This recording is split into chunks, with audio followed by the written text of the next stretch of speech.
Good evening. I know you've been reading, seeing, and hearing a lot of stories the past several days attributed to Danish sailors, unnamed observers at Italian ports and Spanish harbors, and especially unnamed government officials of my administration. Well, now you're going to hear the facts from a White House source, and you know my name. I wanted this time to talk with you about an extremely sensitive and profoundly important matter of foreign policy. For 18 months now, we have had underway a secret diplomatic initiative to Iran. That initiative was undertaken for the simplest and best of reasons: to renew a relationship with the nation of Iran, to bring an honorable end to the bloody 6-year war between Iran and Iraq, to eliminate state-sponsored terrorism and subversion, and to effect the safe return of all hostages. Without Iran's cooperation, we cannot bring an end to the Persian Gulf War. Without Iran's concurrence, there can be no enduring peace in the Middle East. For 10 days now, the American and world press have been full of reports and rumors about this initiative and these objectives. Now, my fellow Americans, there's an old saying that nothing spreads so quickly as a rumor. So I thought it was time to speak with you directly, to tell you firsthand about our dealings with Iran. As Will Rogers once said, rumor travels faster, but it don't stay put as long as truth. So let's get to the facts. The charge has been made that the United States has shipped weapons to Iran as ransom payment for the release of American hostages in Lebanon, that the United States undercut its allies and secretly violated American policy against trafficking with terrorists. Those charges are utterly false. The United States has not made concessions to those who hold our people captive in Lebanon, and we will not. The United States has not swapped boatloads of plane loads of American weapons for the return of American hostages, and we will not. Other reports have surfaced alleging U.S. involvement. Reports of a sea lift to Iran using Danish ships to carry American arms, of vessels in Spanish ports being employed in secret U.S. arms shipments, of Italian ports being used, of the U.S. spending or sending spare parts and weapons for combat aircraft. All these reports are quite exciting, but as far as we're concerned, not one of them is true. During the course of our secret discussions, I authorized the transfer of small amounts of defensive weapons and spare parts for defensive systems to Iran. My purpose was to convince Tehran that our negotiators were acting with my authority to send a signal that the United States was prepared to replace the animosity between us with a new relationship. These modest deliveries, taken together, could easily fit into a single cargo plane. They could not, taken together, affect the outcome of the 6-year war between Iran and Iraq, nor could they affect in any way the military balance between the two countries. Those with whom we were in contact took considerable risks and needed a signal of our serious intent if they were to carry on and broaden the dialogue. At the same time we undertook this initiative, we made clear that Iran must oppose all forms of international terrorism as a condition of progress in our relationship.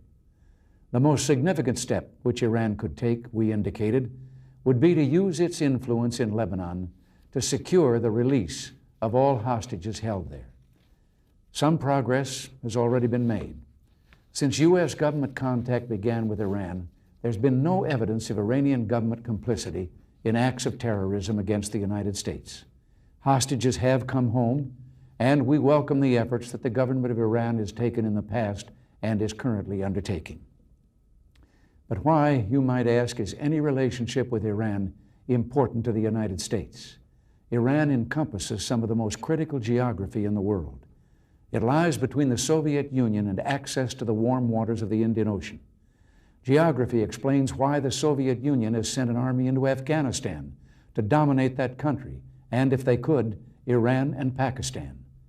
Iran's geography gives it a critical position from which adversaries could interfere with oil flows from the Arab states that border the Persian Gulf. Apart from geography, Iran's oil deposits are important to the long-term health of the world economy.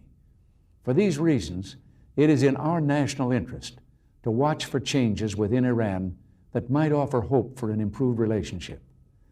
Until last year, there was little to justify that hope.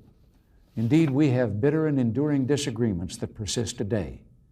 At the heart of our quarrel has been Iran's past sponsorship of international terrorism. Iranian policy has been devoted to expelling all Western influence from the Middle East. We cannot abide that, because our interests in the Middle East are vital. At the same time, we seek no territory or special position in Iran. The Iranian Revolution is a fact of history, but between American and Iranian basic national interests, there need be no permanent conflict. Since 1983, various countries have made overtures to stimulate direct contact between the United States and Iran. European, Near East, and Far East countries have attempted to serve as intermediaries. Despite a U.S. willingness to proceed, none of these overtures bore fruit. With this history in mind, we were receptive last year when we were alerted to the possibility of establishing a direct dialogue with Iranian officials. Now let me repeat, America's long-standing goals in the region have been to help preserve Iran's independence from Soviet domination, to bring an honorable end to the bloody Iran-Iraq war, to halt the export of subversion and terrorism in the region. A major impediment to those goals has been an absence of dialogue, a cutoff in communication between us. It's because of Iran's strategic importance and its influence in the Islamic world that we chose to probe for a better relationship between our countries. Our discussions continued into the spring of this year. Based upon the progress we felt we had made, we sought to raise the diplomatic level of contacts. A meeting was arranged in Tehran. I then asked my former National Security Advisor, Robert McFarlane, to undertake a secret mission and gave him explicit instructions. I asked him to go to Iran to open a dialogue, making stark and clear our basic objectives and disagreements.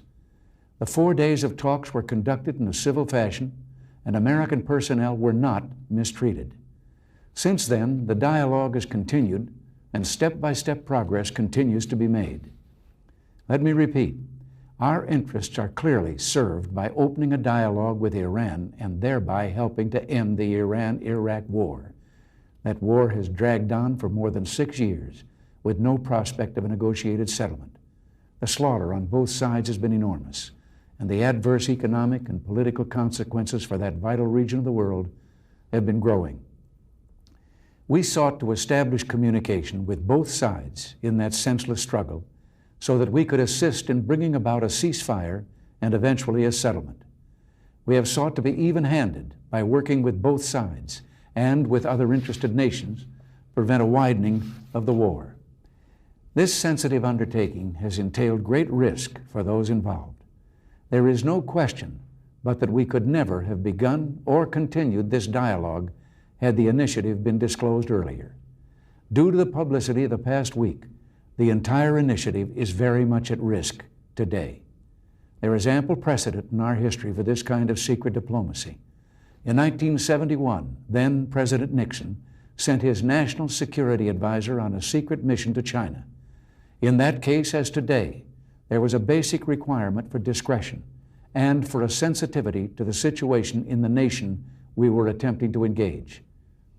Since the welcome return of former hostage David Jacobson, there has been unprecedented speculation and countless reports that have not only been wrong, but have been potentially dangerous to the hostages and destructive of the opportunity before us.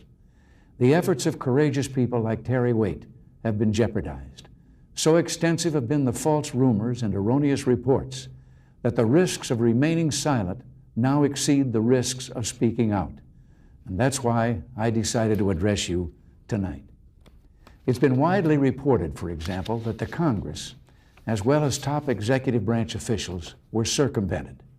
Although the efforts we undertook were highly sensitive and involvement of government officials was limited to those with a strict need to know, all appropriate cabinet officers were fully consulted.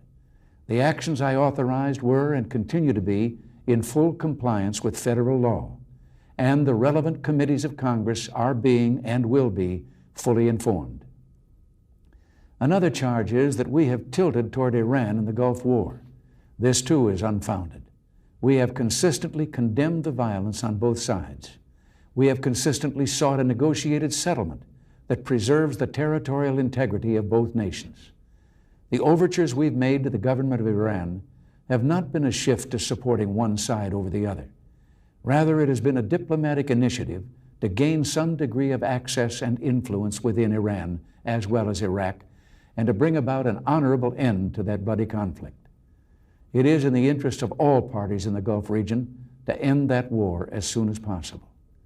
To summarize, our government has a firm policy not to capitulate to terrorist demands, that no concessions policy remains in force, in spite of the wildly speculative and false stories about arms for hostages and alleged ransom payments.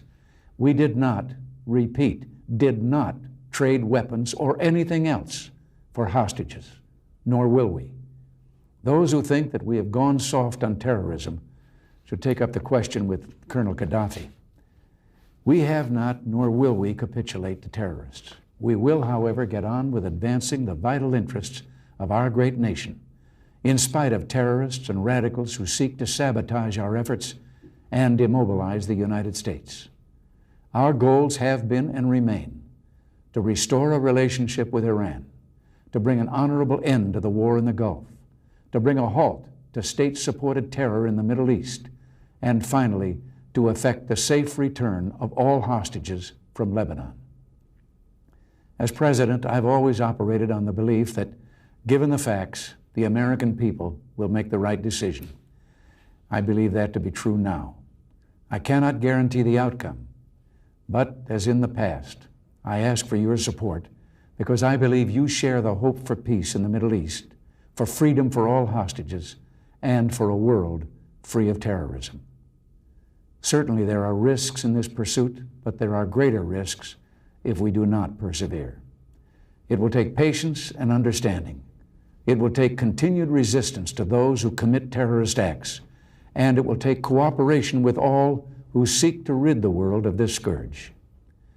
Thank you, and God bless you.